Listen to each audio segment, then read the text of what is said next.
Hello and good evening. Ryan Fowler in with sports. 3 days later, I still can't believe it. The Cleveland Browns beating the Pittsburgh Steelers, the same Cleveland Browns team that lost to the Detroit Lions on a last-second Hail Mary and touchdown. With that said, here are the Lions' efforts today. Get the Lions scoring out of the way. Jason Hanson kicked a field goal, not pictured. Ray Rice for Baltimore ran all over Detroit. 166 on the ground and this touchdown. But check it out. With the game out of reach, Toledo Rocket running back Jalen Parmley got some playing time. 5 rushes, 17 yards for him. So too did Troy Smith, the former Ohio State quarterback, scores and then does this. How do you grade that, Laura? Is that a 10 on the dance moves? It's kind of weak. He doesn't play a lot. Ravens win 48-3, the final. Bengals at the Vikings. Carson Palmer back to pass. Minnesota up 10-0 here, but he hooks up with Chad Ochocinco, and all he does is score, no celebration. Minnesota only up 3, but Adrian Peterson bounced back from an awful performance against Arizona, 97 yards on the ground, 2 TDs. Vikings beat the Bungles, 30-10, the final.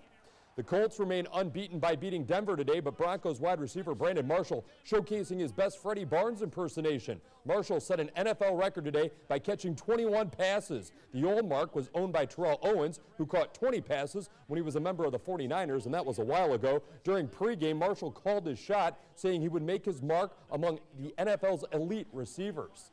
Ohio State a few weeks away from their New Year's Day affair with the Oregon Ducks. Buckeye football ranked 8th in the final BCS poll. But the school's wrestling program not too shabby either, ranked 3rd in the country. Today the Buckeyes paid a visit to Perrysburg High School. Just like the Pit, the Perrysburg Invitational Tournament, the spotlight was on the center mat. The Yellow Jackets using the Ohio State match against Edinburgh as a fundraiser and as a chance to expose the area to collegiate wrestling. Former Oak Harbor wrestler C.J. Magram, you see him right there, was out of competition today due to a knee injury, but loves being back in Northwest Ohio. Oh, it's awesome. You know, I never imagined we'd be wrestling at Perrysburg High School, you know, a place I wrestled at 4 times when I went to high school. So it's just really awesome getting local and getting the word out there about Ohio State wrestling. You know, I came from Northwest Ohio, so it's just proven that, you know, no matter where you come from in Ohio or anywhere else, that you can come and compete at the best colleges in the country. So.